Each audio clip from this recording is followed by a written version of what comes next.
visiems. Ačiū organizatoriams pakvietusiems į renginį. Ačiū daktariai Irmai už didelę pagalbą apipavydalinimą viso pranešimo. Ir tiesiog yra dalykų, kuriais mes atsiliekame nuo visų Europos šalių, vėluojam su eurų, vėluojam su kitom lygom, bet yra dalykų, kur Lietuva vis dėlto yra pavyzdys, blogas pavyzdys Europai ir mes pirmaujam. Tai yra pagal sergamumą sifiliu 12 metais pas mus buvo 7,6 atvejų 100 000 gyventojų, o 13 metais vėl padidėjo iki 9,1. Ir mes, aišku, lygiuojamės į kitas tokias šalis kaip Rumunija, Malta. Ir kai Europos vidurkis yra 5,1 100 000 gyventojų. Aišku, jeigu pasižiūrėti tos skaičiukus, kai buvo sifilio pakilimas, tai yra 95-96 metai, kai buvo 100 virš atvejų 100 000 gyventojų, tai dabar žiūrint į tuos skaičius, kai yra mažėjimas ne tik tai pas mus, bet ir kaimyninėse visos šias šalyse, galima būtų džiaugtis. Bet iš tiesų paėmus ir gal ir džiaugsmas yra, kadangi taip apie 10, 9 vat ir sviruoja kiekvienais metais. Jeigu pasižiūrėtas programos, kurios vykdomos, kad aktyviai išaiškinti, tai viena iš tų programų yra, kad vis dėlto yra stengiamasi nėščiasias tirti Lietuvoje ir tai yra praktiškai šiek tiek mažiau negu 10% visų sifilio atvejų yra užregistruojama. Bet ką daryti, kai yra, pavyzdžiui, toks išgyvenimo atvejis, kai nėščioji moteriška yra gaunamas teigiamas urologijoje ir jai siūloma vis dėlto gauti gydymą, jinai sako, aš jaučiuosi gerai, pagimdysiu kūdikėlį, o tada sugalvosiu gydytis ir nesigydyti. Ir kokias priemonės taikyti, kad jinai vis dėlto sutiktų, kad jai būtų suleistas bent vienkartinis gydymas. Dar naujesnis atvejis, šios savaitės atvejis, ne? Prieš mėnesį kūdikėlis gimė, gimdymas, taip sakim, kiek ankstyvas, situacija tokia, kūdikėlio būklė sunki, sepsis, visą mėnesį gydomas reanimacijų ir kažkam tai prieina mintis, o gal vis dėlto padaryti sifilio testus. Ir pasirodo, kad kūdikėlio būklė sunki, būtent dėl sifilio infekcijos. Atvyksta šią savaitę pas mus tėveliai abu, abiems irgi teigiamos serologijos. O priežastis tokia, kad iš tiesų nėštumo pradžioje buvo padarytas testas, neigiamas, o vat su tuo antruoju testu, kur irgi būtų daromas, nesuspėjo, nes tiesiog jau įvyko gimdymas. Tai vat programa veikia, bet kaip ir visur įvyksta kai kurios spragos. Na ir jeigu žiūrėt apie tuos atvejus tarp naujagimių gimusių, tai jeigu vienais metais Lietuva, kaip ir 12 metais mes buvome praktiškai atitikome Europos vidurkį, tai jeigu vienas atvejis daugiau ir mes jau lenkiam visas Europos šalis. Jeigu pasižiūrėt pagal infekcijos stadijas, tai vis dėlto tas, kas vyrauja Lietuvoje, tai yra pirminis, antrinis, latentinis sifilis, ne? Tai tas pats panašiai tik tai tiek, kad Europos šalyse gal didesnė dalis būtent to ankstyvojo latentinio sifilio, pirminio ir antrinio daugmaž panašiai.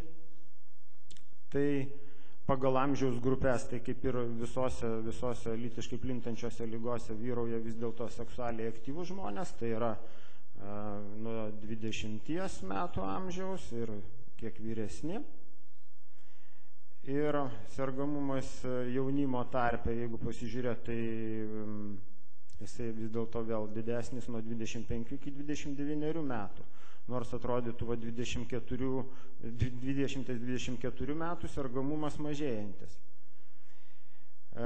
Pagal lytį Europos Sąjungos šalyse tai irgi tas pats, vis dėlto didesnė dalis yra vyrai, kurie dvigubai, trigubai lenkia moteris pagal sergamumą. Lietuvoje panašiai būtų, bet pavyzdžiui 12 metais moteris vyravo kaip tos, kurios turėjo šį susirgimą, kiek daugiau. Ir dėl to, žiūrint Europos visam kontekste, tais pačiais metais, jeigu visos šalis praktiškai vyrauja vyrai sergantis, tai Lietuva, nors ir nedaug, bet vis dėlto į kitą pusę nukrypusi, kad vyrauja moteris. Pagal išsilavinimą tarp sergančiųjų tai vis dėlto vyrauja vidurinis išsilavinimas. Pagal tą procentą, kuris tenka tiems vyrams, kurie mėgsta būti su vyrais, tai Lietuva vėl atrodytų labai atsilieka, ne? Nors iš tiesų čia galima būtų gal ir pasidžiaugti, kad atsiliekam dėl to, kad mūsų vyrai tikriausiai yra tie, kurie normaliai saugosi nuo visų kitų irgi taip pat ligų. Tai šiuo atveju čia galima būtų kaip pavyzdį rodyti, kad lyginant kaip Prancūzija, Niderlandai, tai mes juos lenkiam kitais dalykais, kad mūsų vyrai sąmoningi. Pagal tariamą infekcijos šaltinį, tai vis dėlto, kaip ir visur, tai yra atsitiktinis asmuo, pažįstamas, ir aišku, tuo atveju, kai vyksta, tai nuo to pažįstamo, kuris yra sutuoktinis, jisai irgi yra. Partnerių skaičius Lietuvoje, tai pagrinde 1, 2 ir 3, ne, kiek daugiau tai yra mažesni skaičiai, bet yra vis dėlto ir tai, kad tendencija ta, kad 13 metais tai, kurie ir nenurodo, kiek tų partnerių yra. Tai čia galima įvairiai suprasti. Ir vis dėlto dėl prezervatyvų. Vat atrodo, šnekama tiek daug metų, šneka ir profesorius Saulius šneka apie prezervatyvų šventės organizavo, kurios, nežinau, kažkodėl išnyko. Bet vis dėlto žmonės vis dėlto retai ir praktiškai kiti, kurie visiškai nesinaudoja prezervatyvais. Ir pas man, kai ateina pacientai, aš jų irgi klausiu, kodėlgi nesinaudoja. Tai jie suranda įvairių priežasčių. Ir atrodo, sako, tai patikima partnerė ar partneris, aš ten su juo pažįstama ten ar viduriniai mokyklai mokinausi ir va tie kriterijai, atrodo, nubraukia visus kitus dalykus, kad vis dėlto, kad pažįstamas, bet dar nereiškia, kad nereiktų įsidėti prezervatyvą. Per paskutinius 6 mėnesius už seksualinės paslaugas už atlygį buvo vis dėlto irgi santykiai, nors jie kiek ir mažėjantis, bet tie santykiai už pinigus jie egzistuoja ir tarp vyrų, ir tarp moterų. Ir jeigu žiūrėti tą sergamumą, tai sifilis, taip jisai kaip ir yra ir norėtųsi, aišku, kad ta kreivė eitų žemyn.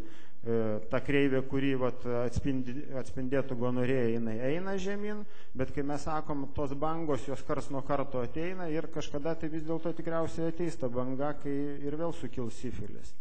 Ir aš tai visiems palinkėčiau, ne tik tai jums, aišku, ir jums, bet ir jūsų pacientams ir visiems, turėti neigiamą dalyką, tai yra neigiamą rezultatą dėl sifilio. Ačiū uždėmesį.